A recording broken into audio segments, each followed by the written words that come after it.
Don't touch me! Don't touch me!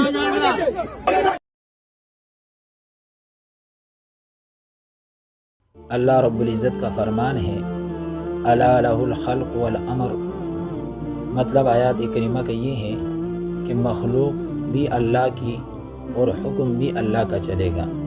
اس آیات کریمہ میں تفسیر مظہری میں لکھا ہے کہ یہاں خلق سے مراد مخلوق ہے اور مخلوق سے مراد جسم ہے۔ مطلب کیا ہے کہ تمام مخلوق یہ اللہ کی ملکیت ہے اور تمام مخلوق پر حکم کس کا چلے گا؟ اللہ کا چلے گا۔ چند سالوں سے ہر سال 8 مارچ کو آپ سوشل میڈیا پر دیکھ رہے ہوں گے کہ پاکستان کے دارالخلافہ اسلام آباد کے سڑکوں پر ایک طوفان بدتمیزی برپا ہوتا ہے۔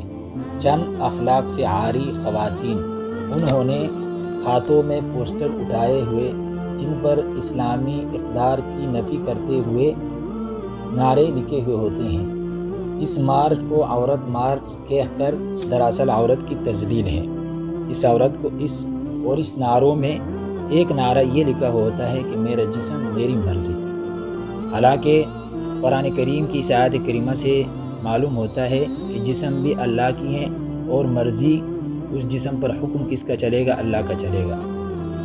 اور آپ تو باقاعدہ چند سالوں سے باقاعدہ منصوبہ بندی سے کالج اور یونیورسٹی کے طلباء اور طالبات کو اس مہم کے لیے تیار کیا جاتا ہے اور مغربیت زدہ نعرے ان کے ہاتھوں میں تما کر عورت مارچ کے ذریعے معاشرے میں اپنا مذموم ایجنڈا پلایا جاتا ہے۔ حالانکہ اگر دیکھا جائے تو جسم اللہ کی ملکیت ہے، اللہ کی امانت ہے۔ اس نعرے میں جسم کو میرا کہا گیا ہے۔ حالانکہ اگر جسم انسان کی اپنی ملکیت ہوتا تو خودکشی کرنا جائز ہوتا، حالانکہ کسی انسان کے لیے خودکشی کرنا جائز نہیں ہے۔ اسی طرح فقہا نے یہ مسئلہ لکھا ہے کہ انسانی جسم کے پیوند کاری یہ بھی جائز نہیں ہے، یعنی اپنے جسم کے اعضاء کو فروخت کرنا، پیوند کاری کرنا یہ بھی جائز نہیں ہے۔ اس کی وجہ یہ ہے کہ یہ جسم انسان کی اپنی ملکیت نہیں ہے بلکہ اللہ کی امانت ہے۔ انسان اپنے مرضی سے اس میں تصرف نہیں کر سکتا۔ اور اسی نعرے میں میری مرضی کے نظریہ کو مطلقاً درست نہیں کہا جا سکتا، کیونکہ اپنے وجود اور خواہشات پر ایک مسلمان کلمہ پڑھ لینے کے بعد اللہ کی مرضی کو تسلیم کرنے کا عہد کرتا ہے۔ یعنی جب مسلمان کلمہ پڑھتا ہے تو اس کلمے میں اپنی مرضی یعنی اپنے خواہشات اور وجود پر اللہ تعالیٰ سے عہد کرتا ہے۔ مسلمان کا مطلب یہی ہے کہ جب اللہ اور اس کے رسول صلی اللہ علیہ وسلم کی بات آئے تو وہ سمعنا و اطعنا کہہ کر سر تسلیم خم کرے۔ اسی کو اسلام کہتے ہیں۔ اسلام نے بعض جگہ انسان کو مرضی کا اختیار دیا ہے، لیکن غیر مشروط مرضی اور مادر پدر آزادی دراصل خالق سے بغاوت ہے، جس کا کوئی مسلمان متحمل نہیں ہو سکتا۔ الغرض کلمہ طیبہ کے پہلے جز میں جب رب کریم کو اپنا معبود اور دوسرے جز میں اس کے رسول اللہ صلی اللہ علیہ وسلم کی اطاعت کا دم بھر کر مسلمانی کا اعتراف کیا گیا ہے، تو پھر یہ پورا نعرہ اس کلمہ طیبہ کی مخالفت کرتا ہے کہ میرا جسم میرے مرضی۔ کلمے میں تو یہ عہد کیا جاتا ہے کہ میں اللہ اور اس کے رسول صلی اللہ علیہ وسلم کے حکم کے آگے سر تسلیم خم کروں گا، اور پھر یہ نعرہ لگانا کہ میرا جسم میری مرضی، حالانکہ جسم بھی اللہ کی ملکیت ہے اور اس پر حکم اور مرضی بھی حکم بھی اللہ کا چلے گا اور مرضی بھی اللہ کی ہوگی۔ اور اس کو حقوق نسواء یعنی عورتوں کے حقوق کا نام دیا گیا ہے۔ حالانکہ اگر دیکھا جائے تو اسلام نے عورت کو جو حقوق دیے ہیں، زمانے جاہلیت میں عورت کا کیا مقام تھا اور اسلام نے آ کر عورت کو کیا مقام دیا۔ اب تاریخ اٹھا کر دیکھیں کہ زمانے جاہلیت میں مظلوم ترین مخلوق عورت تھی۔ وہ یونان میں تھی تو اسے شیطان کی بیٹی اور نجاست کا مجسمہ سمجھا گیا۔ غلاموں کی طرح بازاروں میں اس کی نیلامی ہوئی۔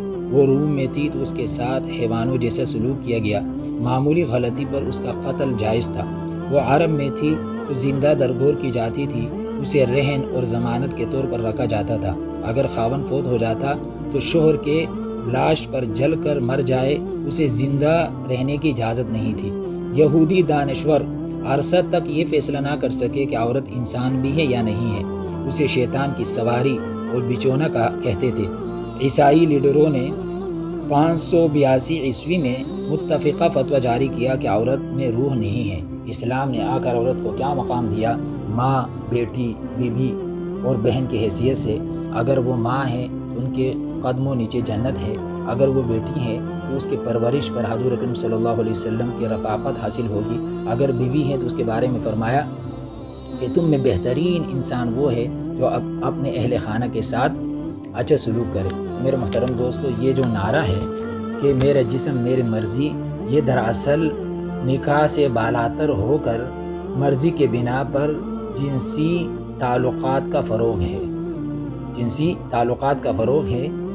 اس نعرے سے معاشرے کے اندر بے حیائی اور فحاشی پھیلانا مقصود ہے۔